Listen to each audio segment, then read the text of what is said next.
তখন হযরত মুহাম্মদ সাল্লাল্লাহু আলাইহি ওয়াসাল্লামের বয়স ছিল 6 বছর। মক্কার অনেক শিশুদের সাথে সে একদিন খেলা করছিল।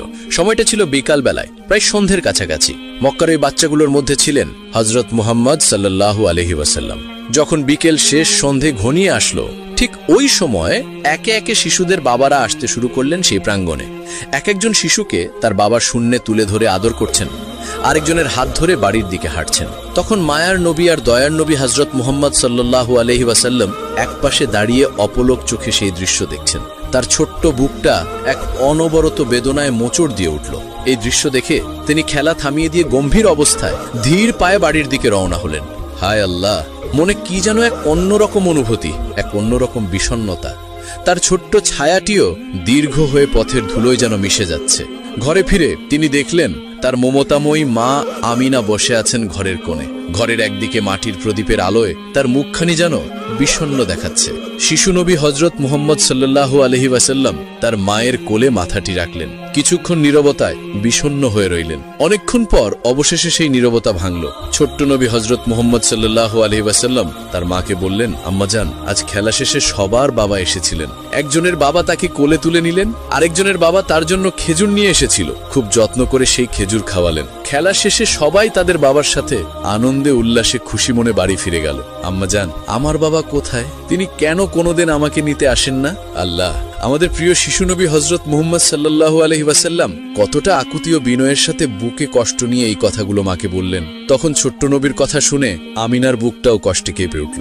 যেই প্রশ্নটি তিনি এতদিন এড়িয়ে গেছেন, আজ সেই প্রশ্নই তার সামনে। তিনি দীর্ঘশ্বাস ফেলে মুহাম্মদ সাল্লাল্লাহু আলাইহি ওয়াসাল্লামের মাথায় হাত বোলালেন, তাকে আদর করে চুম্বন করলেন। মা আমিনার চোখ তখন বেদনায় ছলছল করছিল। তারপর আমিনা শিশু নবীকে বললেন, তোমার বাবা, তিনি তো এক অনেক দূরের সফরে গেছেন, এমন এক জায়গায় গেছেন যেখান থেকে কেউ আর ফিরে আসে না। বাবা, তিনি আল্লাহর কাছে আছেন। ছোট্ট নবী হযরত মুহাম্মদ সাল্লাল্লাহু আলাইহি ওয়াসাল্লাম এই কথা শুনে মা আমেনাকে তখন বললেন, আল্লাহর কাছে? আচ্ছা আম্মা, তিনি কি আমাদের দেখতে পান? তখন হযরত আমেনা রাদিয়াল্লাহু তাআলা আনহু বললেন, হ্যাঁ বাবা, তিনি আকাশ থেকে আমাদেরকে দেখেন। তোমার বাবা দেখেন তার ছেলে কতটা ভালো, কতটা শান্ত।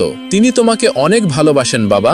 শিশু মুহাম্মদ সাল্লাল্লাহু আলাইহি ওয়াসাল্লাম মায়ের কথাগুলো বোঝার চেষ্টা করলেন। তার মনে হলো তার বাবা বুঝি আকাশের কোনো এক তারার মাঝে থাকেন, কিন্তু তার মন তখন মানছিল না। তিনি তার বাবাকে ছুঁতে চান, তার অস্তিত্ব অনুভব করতে চান। তারপর শিশু নবী হযরত মুহাম্মদ সাল্লাল্লাহু আলাইহি ওয়াসাল্লাম তখন তার মা আমেনাকে বললেন, আম্মা জান, আমি কি কোনোদিন বাবাকে দেখতে পাবো না? আচ্ছা, তার ঘর কোথায়? তিনি কোথায় ঘুমিয়ে থাকেন? ছোট্ট মুহাম্মাদের এই কথা শুনে আমিনা আর চোখের পানি ধরে রাখতে পারলেন না। তিনি মুহাম্মদ সাল্লাল্লাহু আলাইহি ওয়াসাল্লামকে তখন জড়িয়ে ধরলেন। তার বাবার কি হয়েছে, সে কোথায় আছে? তার আকুতিতে তার হৃদয়টা যেন ফেটে যাচ্ছিল।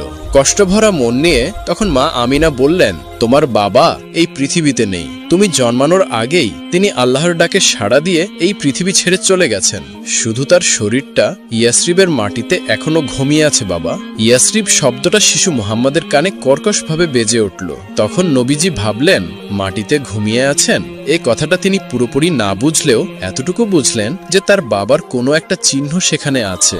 তার শিশুসুলভ সরলতায় তিনি এক দৃঢ় সিদ্ধান্ত নিলেন। তারপর ছোট্ট মুহাম্মদ সাল্লাল্লাহু আলাইহি ওয়াসাল্লাম তার মা আমিনাকে বললেন, আম্মা জান, আমি বাবার কাছে যাব।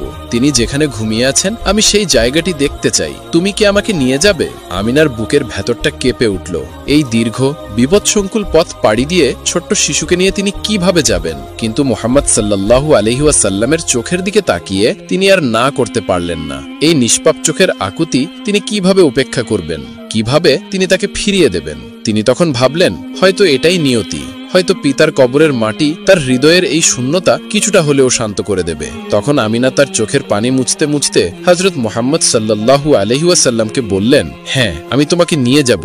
আমরা ইয়াসরিবই যাব। তোমার বাবার কবরের পাশে দাঁড়িয়ে তুমি তার জন্য দোয়া করবে। তিনি তখন অনেক খুশি হবেন। এক দীর্ঘ যাত্রার প্রস্তুতি শুরু হলো, যে যাত্রা এক শিশুর জীবনকে চিরদিনের জন্য বদলে দেবে। পরদিন ভোরের আলো ফোটার সাথে সাথে মক্কার পরিচিত পথ পেছনে ফেলে তিনটি প্রাণের ছোট্ট কাফেলা যাত্রা শুরু হলো। দুটি উট, একটিতে মা আমিনা ও শিশু মোহাম্মদ, অন্যটিতে উম্মে আইমান রাদিয়াল্লাহু তাআলা আনহা। মরুভূমির বিশালতা ধীরে ধীরে তাদের গ্রাস করতে লাগলো। দীর্ঘ অনেক সময় পর মরুভূমির বুকে রাত নেমে এসেছে। আকাশ জুড়ে লক্ষ কোটি তারা। একটি জায়গায় বিশ্রাম নেওয়ার জন্য উটগুলো তখন থেমেছে। উম্মে আইমান খেজুর আর পানি এগিয়ে দিলেন আমিনার দিকে। এদিকে মুহাম্মদ সাল্লাল্লাহু আলাইহি ওয়াসাল্লাম তখন মা আমিনাকে বললেন, আম্মা জান, বাবা কি ওই তারাগুলোর কোনো একটি থেকে আমাদের দেখছেন?